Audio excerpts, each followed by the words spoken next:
राज्य मंत्री राजेंद्र शुक्ल की उपस्थिति में Madhya Pradesh power generating company और पीटीसी के बीच 400 मेगावाट बिजली की उपलब्धता संबंधी अनुबंध हुआ। राज्यपाल रामनरेश यादव से कैलिफोर्निया यूएसए के एनीहैम शहर के मेयर हैरी सिड ने अपने सहयोगियों से सौजन्य भेंट की। स्कूल शिक्षा मंत्री अर्चना चिटनिस ने आज भोपाल में अपूर्व विज्ञान मेला का शुभारंभ कर छात्रों द्वारा प्रदर्शित विज्ञान मॉडल का अवलोकन किया। और सामान्य प्रशासन राज्य मंत्री के अग्रवाल की अध्यक्षता में जन शिकायत निवारण विभाग की परामर्शदात्री समिति की बैठक संपन्न हुई। प्रदेश में 2,41,229 जन शिकायतों का निराकरण हुआ। हेडलाइंस के बाद रुक करते हैं खबरों की ओर। मुख्यमंत्री शिवराज सिंह चौहान की अध्यक्षता में आज संपन्न मंत्रिपरिषद की बैठक में स्वास्थ्य सेवा, निवेश नीति और प्रदेश कृषि व्यवसाय एवं खाद्य प्रसंस्करण नीति को मंजूरी देने के साथ साथ अनेक महत्वपूर्ण निर्णय लिए गए। मंत्रिपरिषद द्वारा मंजूर की गई स्वास्थ्य सेवा निवेश नीति 2012 में स्वास्थ्य सेवा को उद्योग का दर्जा देने का प्रावधान है। नीति का उद्देश्य प्रदेश में स्वास्थ्य सेवाओं का विस्तार करना और इसके लिए प्रोत्साहन देना है। नीति में निवेशकों को पर्याप्त सुविधाएं उपलब्ध करवाने के लिए स्वास्थ्य सेवा क्षेत्र को उद्योग का दर्जा दिया गया है। इस संबंध में उद्योग संवर्धन नीति के अनुरूप नियम और प्रक्रिया अलग से बनाकर उद्योग संवर्धन नीति का अंतर्गत गठित शीर्ष स्तरीय निवेश संवर्धन साधिकार समिति से अनुमोदन करवाया जाएगा।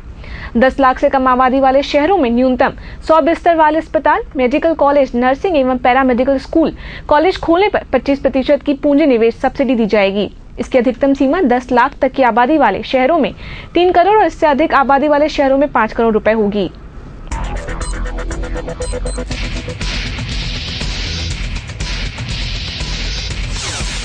मध्य प्रदेश का कृषि क्षेत्र में उत्कृष्ट कार्यों के लिए प्रतिष्ठित कृषि नेतृत्व अवार्ड 2012 के लिए चयन किया गया है। ये पुरस्कार किसान कल्याण और कृषि मंत्री डॉक्टर रामकृष्ण कुसमारिया को नई दिल्ली में मिलेगा। मुख्यमंत्री शिवराज सिंह चौहान ने इस उपलब्धि पर खुशी व्यक्त करते हुए संबंधित विभागों और किसान भाइयों को बधाई दी है। कृषि क्षेत्र में नीति निर्माण की सशक्त पहल करने, कृषि प्रबंधन की उत्कृष्ट व्यवस्था, राष्ट्रीय बागवानी मिशन के तहत फसल परिवर्तन, उन्नत बीज उत्पादन, जैविक खेती, देश में सर्वाधिक कृषि उत्पादन दर की उपलब्धि और प्रदेश के ग्रामीण अंचल की अर्थव्यवस्था में कृषि के कारण सकारात्मक बदलाव लाने की पहल के आधार पर इस अवार्ड के लिए मध्य प्रदेश का चयन किया गया है।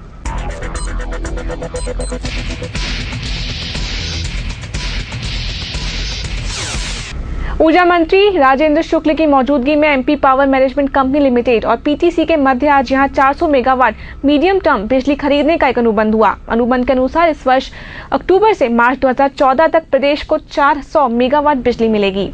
अनुबंध पर MP power management company limited के कार्यपालक निदेशक राजेश मेहता और पीटीसी की ओर से डायरेक्टर फाइनेंस दीपक अमिताभ ने हस्ताक्षर किए। उच्च सचिव मोहम्मद सुलेमान और प्रबंध संचालक power management company Manu Srivastava इस मौके पर विशेष रूप से मौजूद थे। उन्होंने बताया कि मध्य प्रदेश को सतत और निर्बाध 24 घंटे 400 मेगावाट बिजली पीटीसी के माध्यम से अक्टूबर 2012 से मार्च 2014 तक प्राप्त होगी।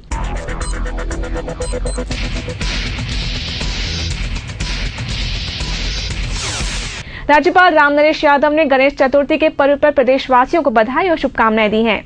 यादव ने अपने बधाई संदेश में कहा कि शिव और पार्वती के पुत्र भगवान श्री गणेश की समृद्धि के आराध्य, गुणों की स्वामी, केतु के देवता और आदि पूज्य के रूप में शुभ कार्य के लिए पूजा की जाती है। भगवान गणेश जीवन में श्रेष्ठ और सकारात्मक कार्य करने की प्रेरणा देते हैं। यादव ने प्रदेशवासियों के सुख समृद्धि की मंगल कामना की है। उन्होंने गणेश चतुर्थी का पर्व परंपरागत हर्षोल्लास और सौहार्दपूर्ण वातावरण मनाने का आह्वान भी किया है।